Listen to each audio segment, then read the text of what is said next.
ivuga ngo Yesu afata inkoni, ifite indi ivuga ngo nuko nyine. Haleluya haleluya. Ikibyimbye kimeneke, Imana ibaha umugisha. Iyi nkunda kuyijyanira n'agasongero kuko nibuka ko Yesu yamvugutiye umuti. Twari dufite abacamanza bataraba umwuga twari duturanye. Abacamanza b'umwuga ntacyo bari badutwaye ahubwo barababaraga. Muvuge ngo amen. Kuko hari abandi bari barabwikopesheje, abo bari baratuvuze. Birashoboka ko nawe waciriwe imanza n'ababyikopesheje. Haleluya haleluya. Bakavuga ko utazikamira n'ay'injangwe, ariko igihe kiragera turakama y'umwuka wera. Mugira gutyo uvuge ngo kwa Yesu turi gukama y'umwuka wera. Haleluya. Hari bwakizo mu mwuka zigashira, mu mukomera amashyi Yesu agira neza. Bari dufite abanyamakuru, muvuge ngo amen. Bavuga ngo babandi bashinzwe kutuvanga abanyamakuru bataraba umwuga batanabyigiye, bashinzwe kugusebya no kukuvuga bavuga ko bitazavamo. Abo nanjye nari mbafite mbariza mugeze ngo nawe ugeze uhura n'abanyamakuru ku kibazo wagize. Kandi dushinzwe abashinzwe iperereza, ariko ritari iry'umwuga ntabwo mvuga ariko abashinzwe guperereza. Muvuge ngo amen. Kugira ngo iperereza haleluya haleluya. Wanakaranga ngo noneho amavuta yekuye, nimuvuge ngo amen. Wanambara igitenge ngo ninde wakimutwerereye, ariko hari igihe igera ikakwambara imyambaro bitanyerera ku itiku, nimuvuge ngo amen. Ikwambike nyerera ku itiku wuzuye umwuka wera. Kugira ngo unyerera ku itiku wuzuye umwuka wera. Haleluya haleluya. None mugiye kumfasha kumuzamurira ngo tumugutira Yesu we. Muzamura ikiganza cyane, mugira gutya tureke ibiganza ari bizima. Abantu bafite amaboko mazima njya njya mugongo nkabona harabo yacitse. Haleluya haleluya.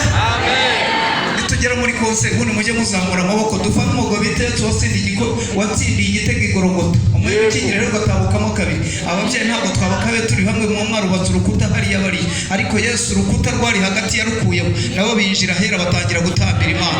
Umusaza wanyu bita Yesu mwamukomeye amashyi ko yabakuye ahantu hakomeye.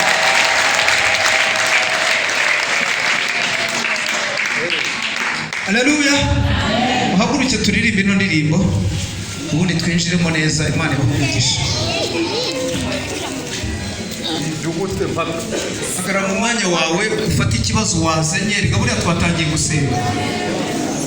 Iyo ndi kuririmba mba numva ndi gusenga, kuko mba numva ndi kuramya, mba numva Imana igomba kumanukira mu ndirimbo ikagira icyo ukora.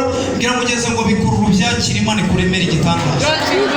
Tugiye kuririmba, ariko nturirimbe wishimisha, nturirimbe by'umunyenga, nturirimbe byo gutsinda zero, ahubwo wumva uri kuririmba Yesu akuremera igitangaza. N'ufite agaswaro ukagira gutya, tuva n'umugo bita Yesu, nutakagira umuzamura ikiganza cyawe gutya, Imana ibaha umugisha. Zamura zamura.